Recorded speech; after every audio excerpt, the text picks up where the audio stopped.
మీకు ఆల్రెడీ పరిచయం ఉన్న అమ్మాయి. ఆ అమ్మాయి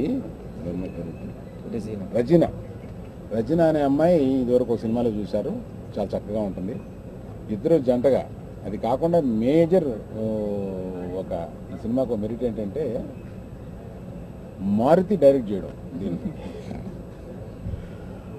మారుతికి మాకు ఉన్న సంబంధం ఒక 15 ఏళ్ళగా ఉన్న సంబంధం. మారుతి చిన్నప్పటి నుంచి మా ఇంట్లో మా బన్నీతో పాటు తిరిగినవాడు, బన్నీకి క్లోజ్ ఫ్రెండ్. సో ఒక మంచి కథ ఉంది అంకుల్, నేను మన శిరీష్తో అయితే చాలా బాగుంటుంది అని ఇదివరకు నుంచి అంటూ ఉండేవాడు. సో ఇది గౌరవానికి ఒక 2 months రిలీజ్ ముందే ఇది ఈ ప్రాజెక్ట్ లాక్ అయింది. సో మీకు తెలుసు థియేటర్ పల్స్ ఎటువంటిదో, ఆ పల్స్ని ఎంత బాగా మన మారుతి పట్టగలదో. మామూలుగా మేము మాట్లాడుకునే మారుతి గురించి ఆ థియేటర్ పల్స్ పర్సన్ అనే ఒక జోక్ కింద మాట్లాడుకుంటాం అనమాట. ఆ థియేటర్లో ఏయి పేలం అనేది జనరల్గా మనం సినిమా ఇండస్ట్రీలో ఉన్న వాళ్ళని చెప్పడం కష్టం. చాలా రేర్గా కొద్ది మందికి ఆ థియేటర్ పల్స్ తెలుస్తుంది అనమాట. అలాంటి పల్స్ తెలిసిన కొద్ది మందిలో మన మారుతి ఒకడు. For a long time friend and now is directing with Shirish. We are very happy about it. Next Aravind uncle, ఎందుకనంటే గీత ఆర్ట్స్ని లాస్ట్ 15 years నుంచి దగ్గరుండి చూశాను. చూడటం అంటే యాక్చువల్ అందరికీ ఒక కళ ఉంటుంది గీత ఆర్ట్స్లో సినిమా చేయడం అనేది. అది నాకు నా 3వ సినిమాతోటే నా కళ తీరబోతుందంటే నా అంత అదృష్టవంతుడు ఎవరు లేరు. నేను చాలా హ్యాపీ అంకుల్. ఎందుకనంటే నా చిన్నప్పటి నుంచి కూడా చిరంజీవి గారి ఇదన్నా చాలా ఇష్టం. అట్లాంటి దీనిలో నాకు కరెక్ట్ ప్లాట్ఫాము, కరెక్ట్ సబ్జెక్టు, ఇది నా ఫస్ట్ సినిమా అని నేను భావిస్తున్నాను. అంత కష్టపడి చేస్తాను డెఫినెట్గా.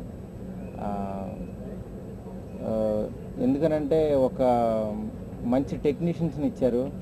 నాకు ఈక్వల్ టు బన్నీ లాగా నేను ఫీల్ అయ్యి 100% నా ఫుల్ ఎఫర్ట్స్ పెట్టి మంచి హిట్ సినిమా తీస్తానని చెప్పి మనస్ఫూర్తిగా నమ్ముతున్నాను. Thank you so much for giving such a good opportunity. విచిత్రంగా ఉన్నాయా అట్లా గురించి ఏమైనా చెప్పు, డబ్బులు గిబ్బులు పెట్టి. యాక్చువల్గా సినిమా కథకు వస్తే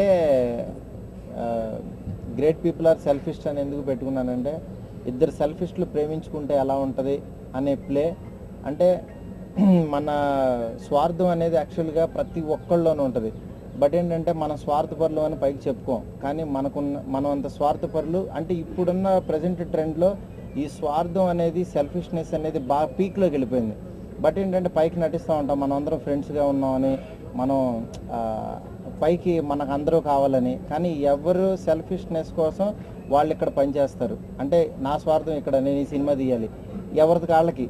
అట్లా ఒక సెల్ఫిష్నెస్ అనేది ప్రతి మనిషికి ఉంటుంది. బట్ అది ఎంత మోతాదులో ఉండాలి, ఎంత ఉండకూడదు.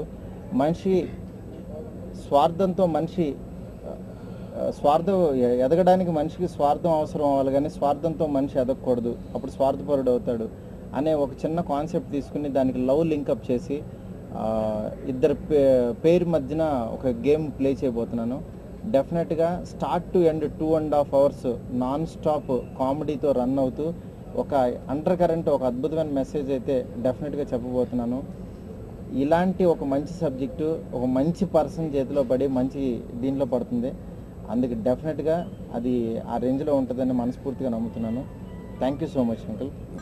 సో ఈ బిగ్గెస్ట్ ఎక్సైట్మెంట్ నాకు ఈ సినిమాలో పనిచేయడం, అందరూ యంగ్ అండ్ ఒక టీమ్ కింద ప్రతి విషయం డిస్కస్ చేసి పనిచేయడం అనేది నాకు చాలా నచ్చింది. అండ్ నేను ఒక ఆడియన్స్గా ఈ రోజుల్లో బస్ స్టాప్ సినిమాని విపరీతంగా ఎంజాయ్ చేశాను, ఎస్పెషల్లీ బస్ స్టాప్. ఎందుకంటే ఎంటర్టైన్ చేస్తూ లాస్ట్ ఒక మెసేజ్ తీసుకొచ్చి కళ్ళు నీళ్ళు తిప్పించేటట్టు చేశాడు అనమాట. సో మారుతి జడ్జ్మెంట్ పైన, స్టోరీ సెన్స్ పైన నాకు పూర్తి నమ్మకం. అలాగే one of my closest friends and మా ఫ్యామిలీ మెంబర్లు అంటాడు బన్నీవాసు, అతను ఈ సినిమా ప్రొడ్యూస్ చేయడం. అండ్ మళ్ళీ 10-12 yearsగా పరిచయం నాకు మారుతి. చిన్నపిల్లడు కానీ స్కూల్ డేస్ అప్పటి నుంచి చూసాడు. అసలు ఎప్పుడు ఊహించలేదు మీ ఇద్దరు నాకు కలిసి తన డైరెక్టర్గా నేను హీరోగా సినిమా చేస్తామని. సో ఇంట్లోనే అంత మారుతి చెప్పినట్టు మా ఇంట్లో పెళ్ళి లాగుంది తప్ప మేము బయటికి వెళ్ళి ఒక సినిమా చేస్తున్నాం అన్న ఫీలింగ్ కలగలేదు. ఈ సినిమాలో ఖచ్చితంగా ఒక కమర్షియల్ సక్సెస్ అవుద్దని, నాకు ఒక బ్రేక్ కలుగుద్దని, అండ్ ఒక గొప్ప సినిమా తీస్తామని ఆశిస్తాను. ఆయన ఒక ఆయుధం కింద తయారు చేసి ఆయన మొత్తం ఉంది. ఆయన నిజంగా ఆయన ఇచ్చిన ఈ లైఫ్ ఇవన్నిటికీ కూడా నేను ఏదన్నా చేయగలనంటే కనుక శిరీష్కి మంచి సినిమా చేసి పెడతాను. సో లాస్ట్ 10 yearsగా బన్నీతో ట్రావెల్ చేస్తూ వచ్చాను. తన నుంచి చాలా నేర్చుకున్నాను. ఇప్పుడు ఆ ఎక్స్పీరియన్స్తో శిరీష్తో ట్రావెలింగ్ మొదలెడుతున్నాను. సో తను కూడా మంచి సక్సెస్ఫుల్ హీరో చేయడం కన్నా కూడా నాకు వేరే ఆనందం ఉండదు. అండ్ సెకండ్ మారుతి, మా ఇద్దరిది కూడా జర్నీ ఇంచుమించు 11 years అయింది. ఇద్దరం కూడా యానిమేటర్లుగా పరిచయం సినిమా ఇండస్ట్రీకి రాకముందే. సో ఆ పరిచయంలో ఏంటంటే ఆ జర్నీలో తను చాలా కథలు చెప్పాడు. చెప్పిన కథలో కొన్నిటిని తీసుకుని నా పాకెట్లో పెట్టుకున్నా. నువ్వు ఎక్కడికి వెళ్ళినా సరే ఈ కథలు మాత్రం ఎవరికి చెప్పడానికి వీల్లేదు, నువ్వు ఏ సినిమా తీసుకో, ఈ 2-3 కథలు మాత్రం డెఫినెట్గా నాయి అని చెప్పి ఒక ఎమోషనల్ బాండింగ్ చేసి పక్కన పెట్టేశాను. దాంట్లోంచి సిరీ క్యాప్ట్ అనుకుని ఈ సబ్జెక్ట్ తీసి బయటికి తీయించి ఇప్పుడు చేయించున్నా. సో డెఫినెట్గా తను ఇంతకుముందు సినిమాలకి ఈ సినిమాకి చాలా డిఫరెంట్ ఉంటుంది. అండ్ తను ఎందుకంటే ఒక ఎమోషనల్ పట్టుకోవడంలో కానీ ఒక స్క్రీన్ ప్లే చేయడంలో కానీ తనకి ఎంత టాలెంట్ ఉన్నది అనేది నేను తన యానిమేటర్గా ఉన్నప్పటి నుంచి కూడా చూశాను. సో అవన్నీ కూడా ఇప్పుడు తనలోంచి బయటికి తీయించి ఈ సినిమా డెఫినెట్గా మంచి హిట్ కొడుతుంది అని చెప్పి నమ్ముతున్నాను.